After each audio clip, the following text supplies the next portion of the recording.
Welcome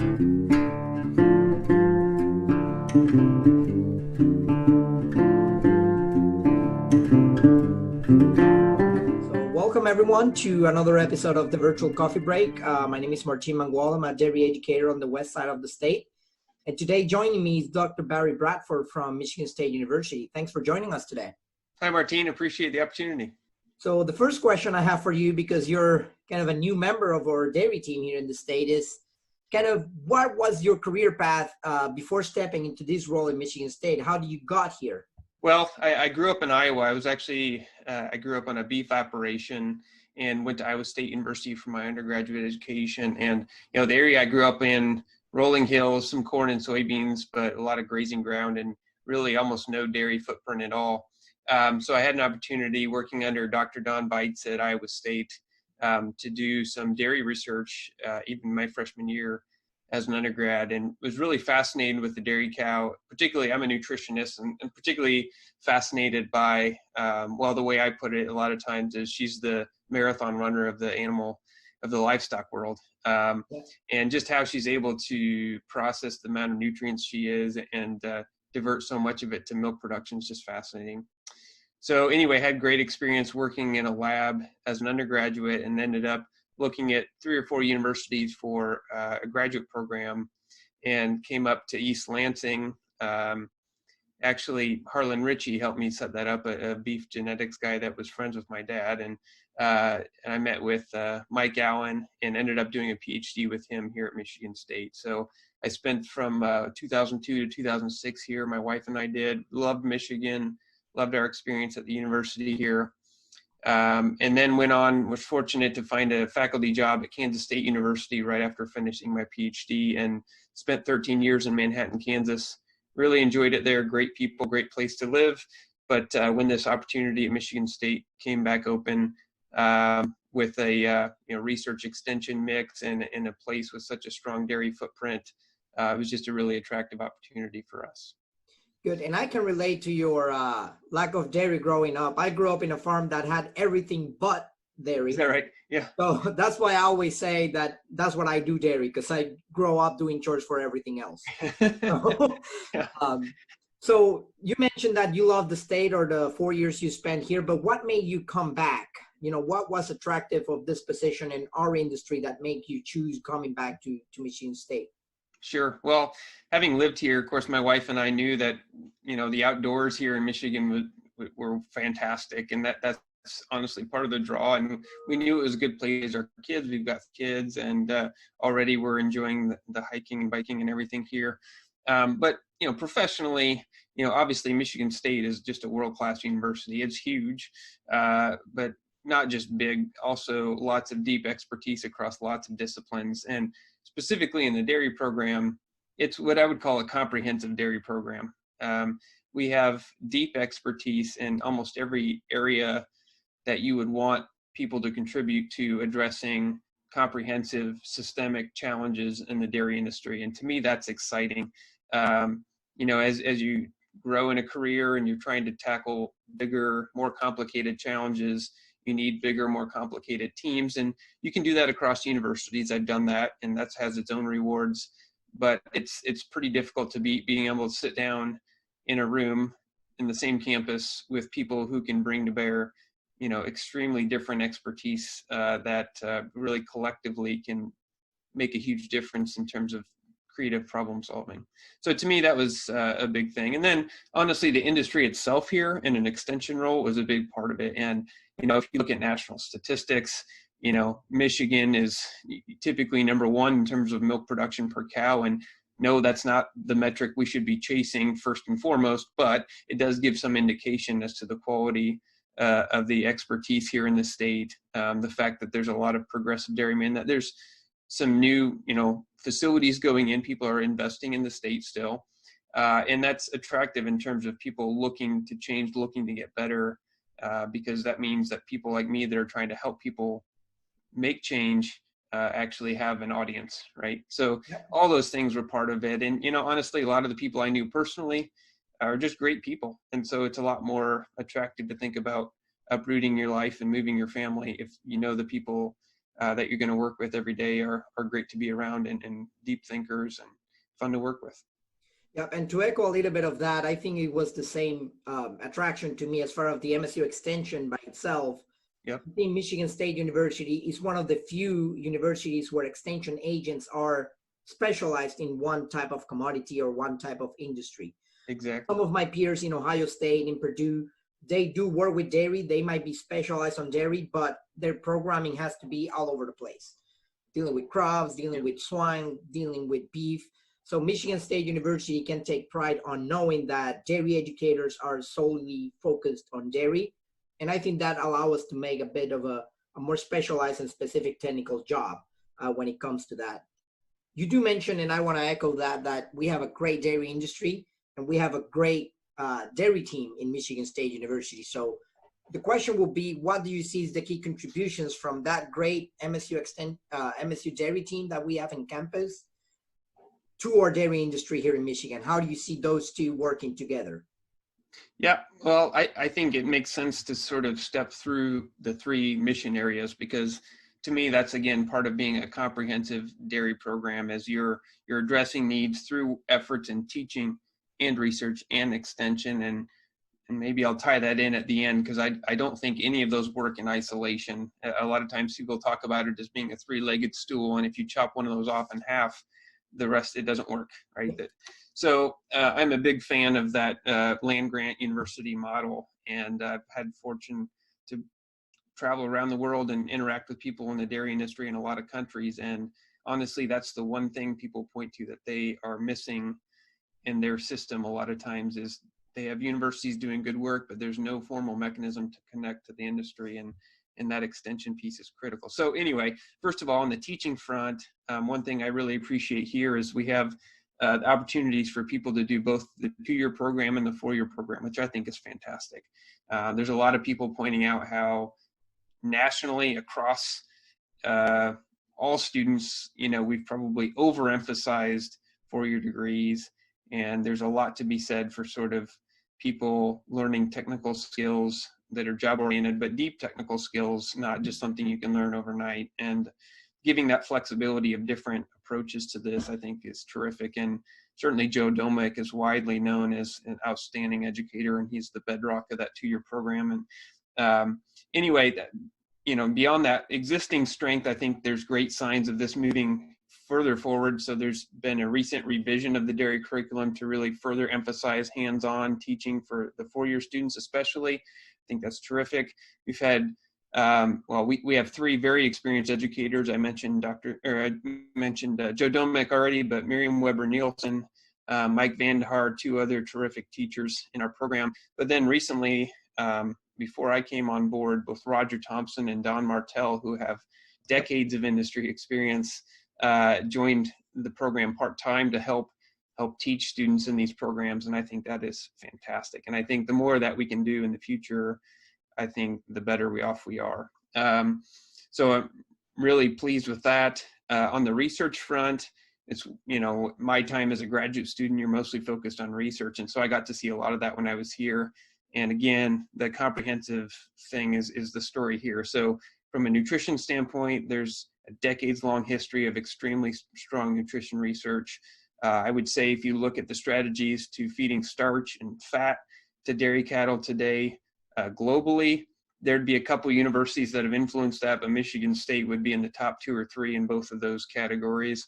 On the genetics front, with Mike Vandehar and Rob Templeman and the group here, along with collaborators around the country, but they're spearheading this whole effort on feed efficiency genetics. That's going to have a big impact just starting on the applied side really this year. And it's been going for at least a decade already. So I'll come back to that point in a second. And then on the health side, we don't talk about in animal science as much, but there's a cluster of 4 or 5 faculty in vet med. And then our department head, Dr. Pam Ruig, is a veterinarian with a mastitis expertise. So we have a really strong team around mastitis immunity across those 2 programs. So again, lots of comprehensive work going on. And one thing I want to point out is a lot of times a problem is that communicating what's going on at the university. Sometimes it doesn't sound like it's that applicable, and sometimes you'll get pushback sometimes from producers saying, well, this isn't something that I can use tomorrow. But I like to remind people, yeah, we need to address problems right now, and I think MSU does do that. But I think it's also important to have a portfolio that includes things that are far off goals. So if we are only addressing immediate problems, then when something new comes along in 2 or 3 years and we've not done any sort of creative future-looking research, we don't have anything to draw from to solve these new problems. And so I think it's very important that some of what we have going on here is very fundamental, long-term thinking type of work. And just as one quick example, I mean, we've seen, whether it's good or bad, okay, we've seen sex semen massively change our industry in the last 10 years, right? Well, the work behind that started, well, you could probably say further back, but directly working on sexing semen started in the early 1980s. So it was 30 some years before that work really turned into a game-changing technology in the industry. And I think people sometimes lose sight of that fact, that research is just a slow process with lots of dead ends. And we have to be patient if we want to see the payoff for some of these things. No, and like you mentioned, some things take time. You just mentioned how the feed efficiency work that I was part as a student, that Dr. Van der Haar is working on now, is moving towards an applicable phase where now producers might start seeing some of the fruits of that work that's been going on for almost 10 years. Yep, exactly. And I think part of it is on us to communicate that, right? So we have to make it clear. And there have been examples in science, human medicine, for example. I remember when they first published the human genome, and it was like, oh, well, next year we're going to have solved cancer and all these other things. And it was so oversold, it just was frustrating because it is having huge impacts, but they're subtle. They're having small effects on thousands of research programs, and they take probably decades to really show the benefit, right? And if people were honest about that, then it would be easier for them to accept that there's not overnight cures. Yep. So lastly, I want to highlight, the part that you and I work in a lot is extension and outreach.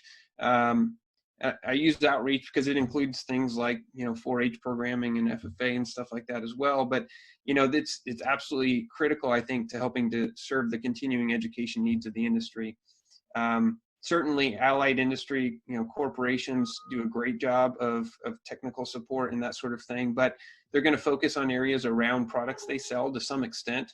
And, there's a real value in having an extension service that is really not driven by a profit motive, right? So sometimes there are some hard truths we need to address. Yep. And it's not always in the best interest of a company to bring those things up. And so there's a very critical role there. So you already highlighted one point I wanted to make, which is I feel really fortunate that in Michigan we have, depending on how you split people up, 8 or 9 people out in the state, around the state, that are part of the dairy team, right? So they're in some way, at least some piece of the dairy industry, engaged on a weekly, monthly basis at least. And some of you, it's basically full time, focusing on problems that the dairy industry has and solutions to those.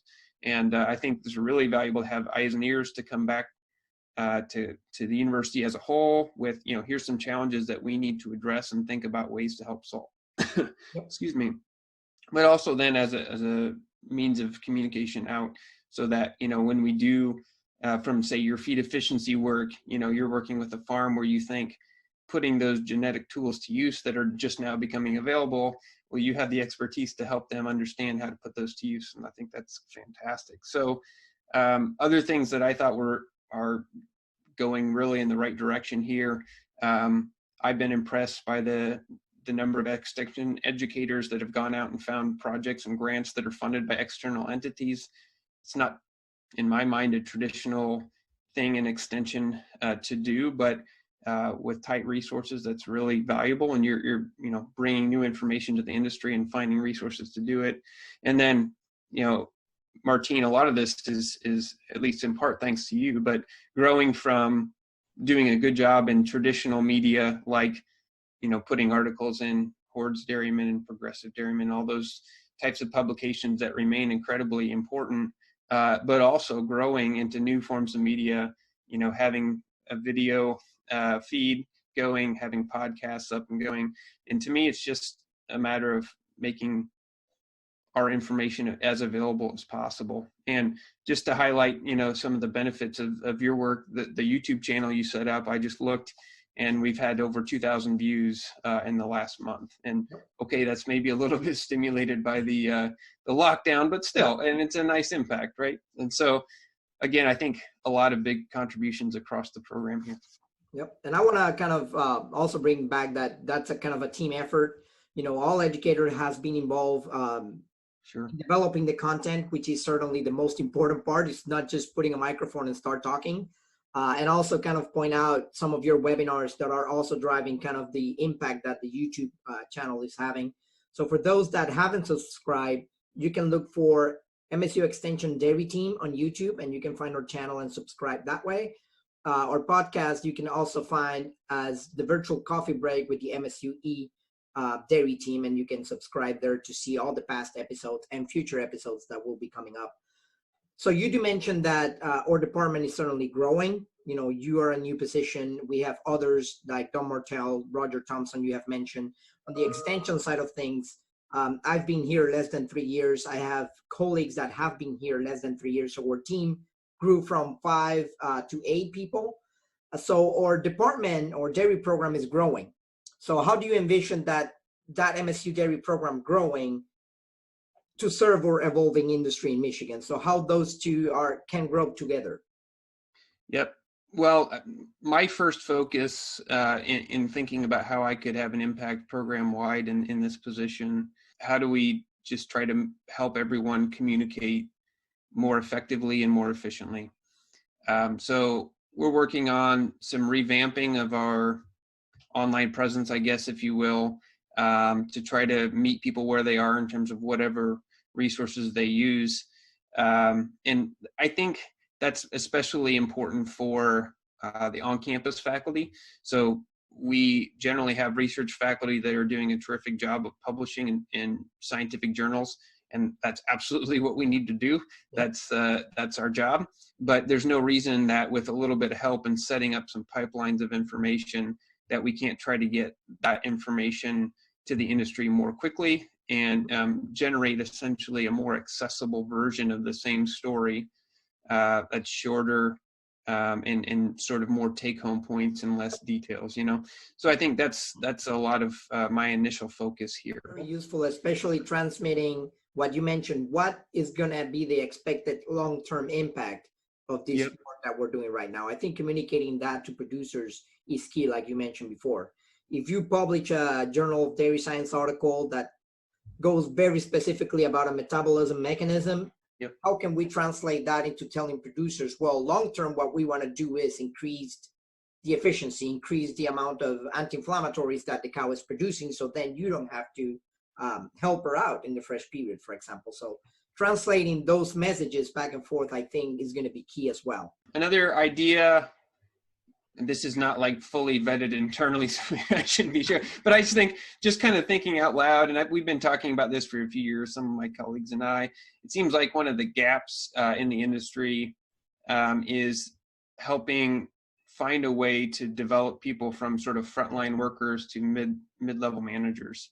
And I know, Martine, you and I have talked about this some, but there are some industry organizations trying to address this, but I think there's plenty of room for multiple programs to be doing that. And so we need to brainstorm within MSU and across the state in Michigan and talk with people in the state, is there a model that we can help with that where, can people leave the farm for long enough for a short-term class that really help them up their skills in terms of analysis of information and decision-making, people management, that sort of thing, to where people get a huge bump up in their skill set in a short window of time? Or do we need to look at more of a mixed model where we have some in phase, but then we're able to use technologies like this to help them sort of keep working on that over a more reasonable period of time? Maybe it's a year-long process or something, but that's something I want to think about more. And then I guess the third big point I want to make in that is, this is partly through communicating, partly through building personal relationships. but I want our dairy team to be the people that are first on the phone when farm advisors need help. Yep. And I say that because we absolutely want to have connections with producers and dairy managers, absolutely. But the reality is, even if you are looking at this with a big picture angle, at Michigan State, there are not enough people working in dairy at the university and an extension to help address every problem on every farm in the state, Yep. right? It's just not feasible.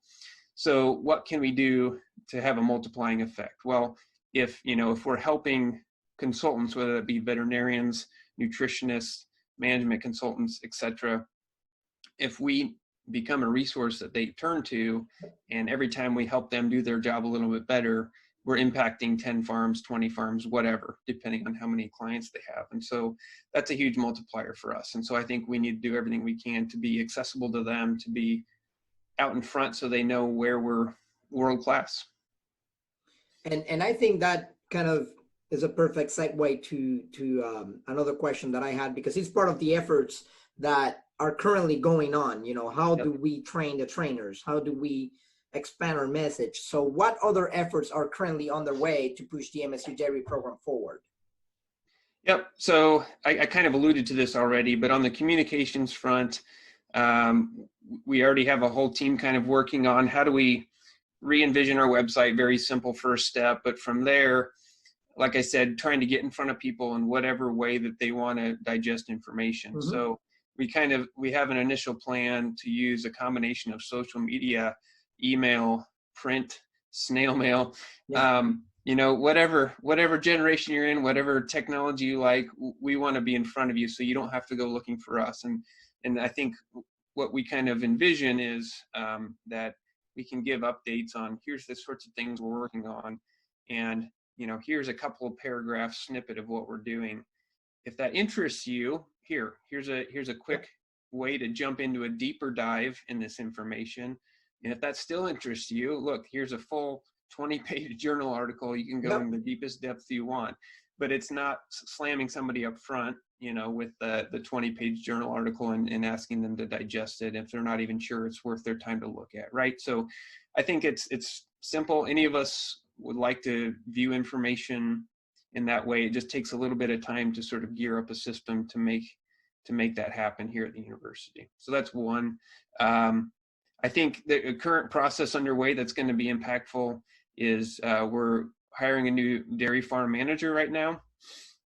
And I think for the program, out in the state, the importance of the on-campus dairy farm, could be questioned. It doesn't really look like a commercial dairy today and that sort of thing. But I would tell you, when you're on a campus, that has a lot of impact because there's a lot of classes coming to that farm that are not necessarily dairy classes, right? So having a good dairy that's well run, that presents a good face for the industry is actually quite important.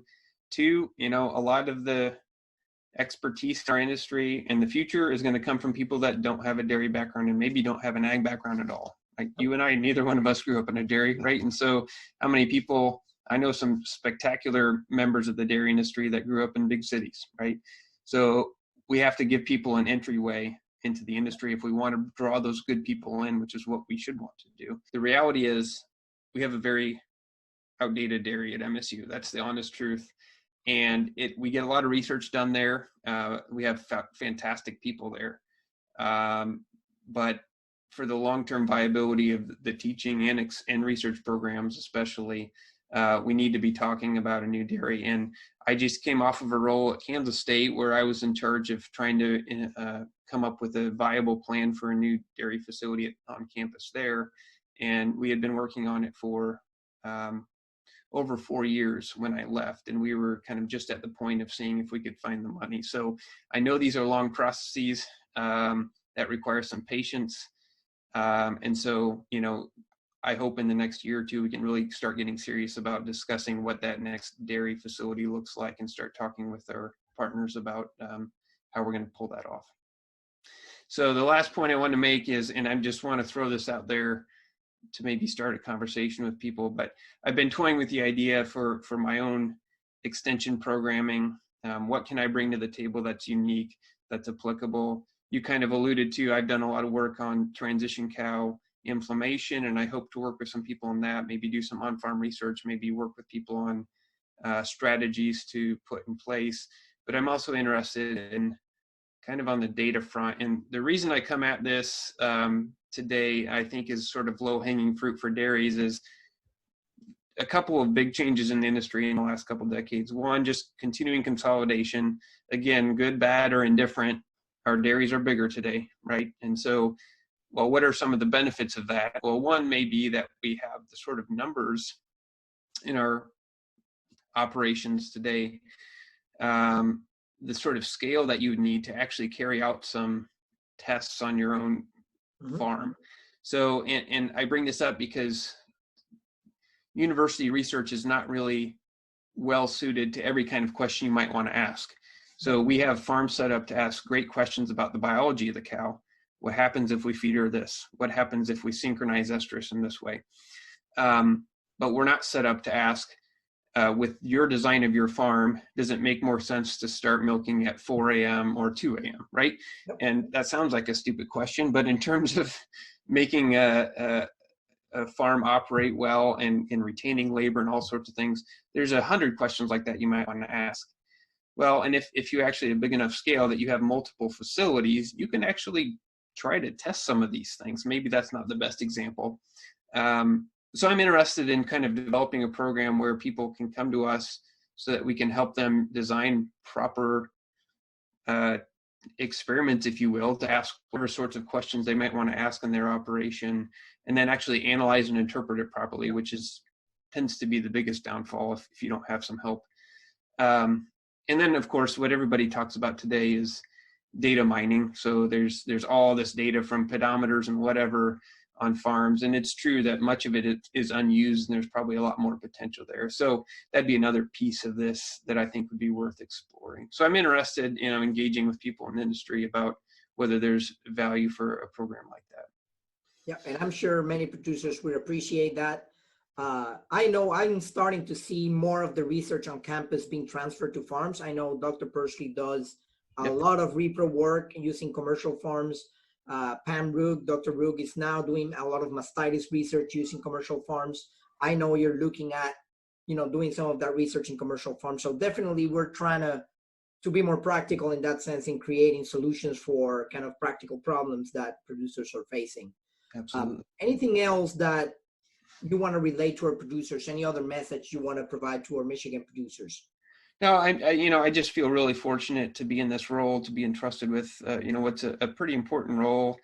And I just hope people don't hesitate to reach out and connect with me. I'm easy to get a hold of. Don't always keep up on my emails instantly, but I do my best to get back in touch with people. And really looking forward to networking with as many people as possible in the state.